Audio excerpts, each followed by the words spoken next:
Après avoir enregistré sa meilleure performance hebdomadaire de l'année, la Bourse de Paris poursuivait sur sa lancée ce lundi. À l'image des autres indices européens, le CAC 40 profitait de la progression des cours du brut et des cours des métaux. D'ailleurs, les valeurs liées aux ressources de base ainsi qu'au pétrole-gaz signaient les deux meilleures performances sectorielles de la journée avec des gains de respectivement 5,29 et 2,96% dans l'après-midi. Le CAC 40 pointait lui autour des 4300 points, soit une hausse de 1,81%. Du côté des sociétés, eh bien, on s'intéressait pour commencer à Sanofi, le groupe pharmaceutique, qui a annoncé que l'administration américaine avait accepté d'examiner la demande d'approbation d'un nouveau médicament, un médicament pour le traitement du diabète de type 2 chez l'adulte. La décision de la FDA serait attendue pour le mois d'août prochain.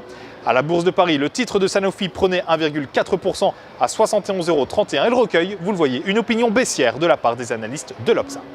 À suivre également Thales, puisque DCNS, dont Thales détient 35%, eh bien DCNS a fait état d'un bénéfice net de 58,4 millions d'euros en 2015, après une perte nette de 347,3 millions en 2014. Le chiffre d'affaires du constructeur naval militaire a dépassé les 3 milliards d'euros, malgré une légère baisse par rapport à 2014. Les prises de commandes se sont-elles élevées à 3,52 milliards d'euros. De quoi voir à Paris, Thales gagner plus de 1% à 70,86 €. Les analystes de l'Obsa ont une opinion haussière sur cette valeur. Pour se quitter, comme à chaque fois, place à la recommandation du jour. Aujourd'hui, il s'agit de Schneider Electric. La zone des 45,30 € a permis de contenir le repli des cours du titre Schneider Electric. Plus récemment, ce titre a comblé le trou de cotation baissier ouvert le 4 janvier dernier.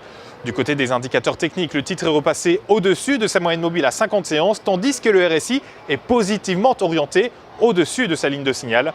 Ainsi, au-dessus de 50,20 €, une poursuite de la phase de progression est attendue en direction de 56,65 € et 60 €. Découvrons à présent la stratégie qu'on vous conseille d'adopter pour donc cette valeur Schneider Electric, avec donc l'achat du Warrant Call G925T d'Unicredit.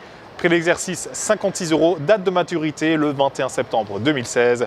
Pour Trading Central en direct live ici depuis la Bourse de New York à Wall Street, c'était Sébastien Giron. Je vous souhaite à toutes et tous une excellente fin de journée.